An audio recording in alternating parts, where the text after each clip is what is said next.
Hello दोस्तों, हाय, good morning everyone. आज मैं आ गई हूँ आपके साथ एक और दूसरी, पुरानी, दूसरी नहीं है, दूसरी मतलब हर बार दूसरी इसलिए बोलती हूँ कि पहली सुना ली तब दूसरी सुनाऊंगी। तो वो दूसरी की जगह ऐसे नहीं बोल सकती मैं कि सातवीं आठवीं नौवीं दसवीं, ऐसे नहीं कहती।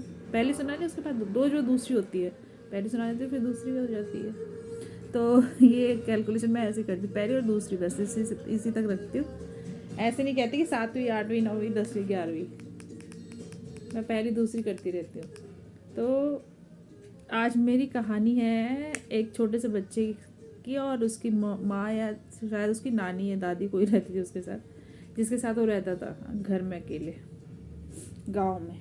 दो दो लोग रहते थे उस घर में, उनकी कहानी है और मौसम से रिलेटेड कहानी है। तो क्योंकि अब मैंने आपको अपने बारे में बता ही रखा है कि जहाँ से मैं आती हूँ वहाँ मौसम और कृषि और घर के सारे काम जैसे होते हैं गृहिणी के, उन्हीं से रिलेटेड कहानियाँ होती थी, ताकि लोग अपने घर से, संस्कृति से, संस्कारों से जुड़े रहें, गांव से पलायन न हो, अपने राज्य से पलायन न हो। इसलिए वैसे कहानियाँ सुनाई जाती थी और वो सच्ची होती थी, सच्ची घटनाओं पर आधारित होती थी। तो आज की कहानी है, एक लड़का था, वो अपनी घर में बूढ़ी माँ के साथ रहता था। तो वो ऐसे ही अपना रोज का जीवन, खेत से लकड़ी लाना, घास काटना, गाय बच्चों के साथ रहना, ऐसे बिताते थे। एक बार क्या हुआ, तो ये गरीबी के दिन थे उनके लिए, नॉर्मल था क्योंकि एक गाय घर में रहेगी, थोड़े से लकड़ियाँ ले आई चूल्हे पे, घर के आंगन में जितनी सब्जी हो गई वो बनाई खाई। तो इतना कोई ठाट बाट के दिन नहीं थे। तो लड़के को सूझता है, और वो सूझता भी इसलिए है क्योंकि उस घर में ना राक्षस का हमला होता था हर हर एक हफ्ते दो हफ्ते के बीच में। और वो राक्षस जिसको भी देखता था कि ये मुझसे ज़्यादा सुंदर है लड़का या लड़की, या घर में कमाऊ ज़्यादा है, तो वो उसको उठा के ले जाता था और खा के ख़त्म कर देता था। तो उस घर में भी ऐसे ही सीन होने वाला था। तो उससे बचने के लिए उस लड़के ने क्या किया कि उसने कहा अपनी बूढ़ी माँ को कि मैं गांव से बाहर जाता हूँ किसी तरह बच के, और वहाँ से खूब सारा धन लेकर आता हूँ, और ऐसे ही खूब सारे मतलब बचाव के तरीके लेके आता हूँ, जिससे वो राक्षस हमारे गांव में दोबारा ना आए और ना ही किसी को परेशान करे, ना ही किसी को खाए।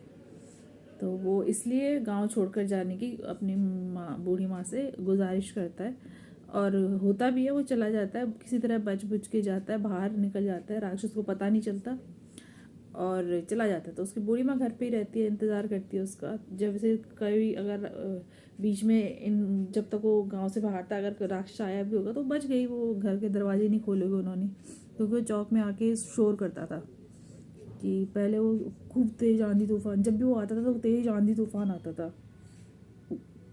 पहले तो हवा चलती थी तो उन लोगों को पता चल जाता हल्की हल्की हवा आ रही है और हवा किस दिशा की ओर जा रही है, तो ये राक्षस का ही आना है। तो वो लोग घर के अंदर छुप जाते थे। तो उसने वो चला गया, लड़का बच के चला गया गांव से बाहर और कमाने के लिए चला गया। तो जहाँ से वो कमाने गया था वहाँ से खूब सारा पैसा और खूब सारे अनाज वगैरह जितनी भी थी सारी कमा कर ले आया, बहुत सारी चीज़ें लाया अपने उपयोग के लिए रोज़मर्रा की। तो जब वो घर आ भी गया, घर भी आ गया बच के, किसी तरह राक्षस की नज़र से बच के घर भी आ गया, घर पहुँच गया। तो अब घर में क्या सीन होता है, उसकी बूढ़ी माँ कहती है बेटा राक्षस तो इतनी बार आ भी गया घर में और ढूंढ रहा था वो कि कौन बचा है घर में ऐसा, जो गांव में ऐसा जो कमा के खिला रहा है सबको। तो उसने कहा बूढ़ी माँ हमारे पास, मेरे पास जितना मैं कमा के लाई हूँ सब मेरे पास है, बहुत कुछ है मेरे पास, उसमें से कुछ ऐसा है जिसको हम उस राक्षस को, अगर वो दोबारा पूछने आया कौन है, तो हम उसको दिखा दिखा के उसको डरा के भगा देंगे।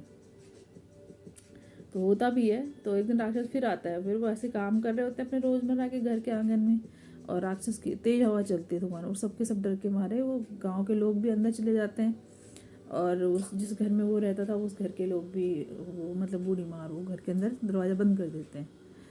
तो क्या होता है कि राक्षस आता है और वो फिर शोर करता है कि कौन है इस गांव में जो मुझसे ज़्यादा बलशाली है, मुझसे ज़्यादा बुद्धिमान है। तो फिर वो क्या कहते हैं, लड़का आवाज़ लगाता है, मैं हूँ अंदर से, दरवाज़ा बंद रहता है। तो कहता है दिखा अपनी शक्ति की, क्या है तेरे पास ऐसा कुछ। तो वो कहता है कि देख मेरे नाखून तेरे नाखून से ज़्यादा बड़े हैं। तो वो अंदर से कुछ कंटीली चीज़ें निकालता है, जैसे जो औजार होते हैं वो वो राक्षस डर जाता है कि इसके तो औजार बराबर नाखून और हाथ है। वो जैसे दरवाजे के नीचे से ना ऐसे निकालता है अपनी, कहता मेरे पास देख इतने बड़े बड़े नाखून हैं। तो राक्षस डर जाता है। फिर ऐसे ही वो कहता है बाल, तो वो कहता है देख मेरे बाल तेरे बालों से भी ज़्यादा बड़े। अंदर से आवाज़ आती है कि, तो वो निकालता है घास, बहुत लंबी लंबी घास वो घर के अंदर पड़ी रहती थी, तो घास निकालता है बाहर। फिर ऐसे ही कहता है देख मेरे दांत तेरे दांतों से, फिर वो औजार निकालता है। देख मेरे आँखों की रोशनी ऐसी है कि मैं तुझे देख सकता हूँ। तो बता क्या देख सकता है, तो अंदर से आवाज़ निकालता है मैं ये देख सकता हूँ। ऐसे उसने जितनी चीज़ें होती हैं उस किसी राक्षस के पास बहुत बड़ी बड़ी, वो अंदर से वैसे ही औजार या वैसी ही चीज़ें निकालता है जो उसके पास भी होती हैं, मतलब उसको डराने के लिए। तो वो इस तरह से राक्षस लास्ट में डर जाता है। तो वो गांव में जो आंधी तूफान आता था बेमौसम का या बे टाइम का, वो नहीं आता फिर, क्योंकि वो लड़का बाहर से खूब सारा सीख कर आता है और खूब सारा पैसा धन कमा के आता है। तो वो जितनी सारी सीख कर आता है वो गांव में अप्लाई करता है।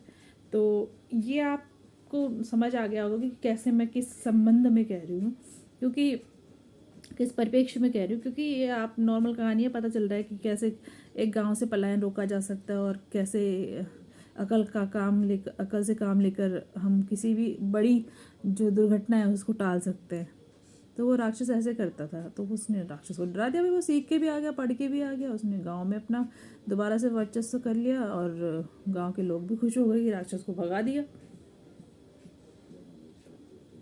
तो ऐसी कहानी है ये कहानी मेरे को मेरी बड़ी ताई ने सुनाई थी, और सर्दियों के मौसम में ही सुनाते थे कहानियाँ, इसलिए मैंने पहले भी कहा था आपको, और मैं आपको वापस सुना रही हूँ।